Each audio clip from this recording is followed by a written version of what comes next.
हाय रे किस्मत।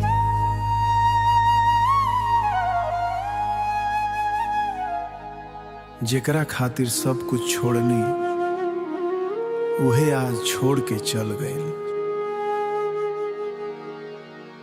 तोहरे प्यार में सजनी हम तो दुनिया भुला देनी। दिलवा के हर धड़कन में तोहरा नाम लिखा देनी। बाकिर तू बेवफा निकललू, अखिया में आंसू भर गइलू। हंसते हंसते ई दिलवा टुकड़ा टुकड़ा कर गइलू। दिलवा टूट गइल हो, सपना छूट गइल हो।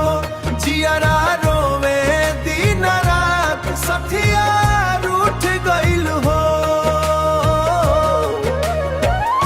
तोहरा बिना जान सांस भी भारी लागे। हर खुशी अब तो अधूरा कहानी लागे। रात भर जागीले तोहरे याद सतावे। तकिया पे गिरल आंसू दर्दिया बढ़ावे।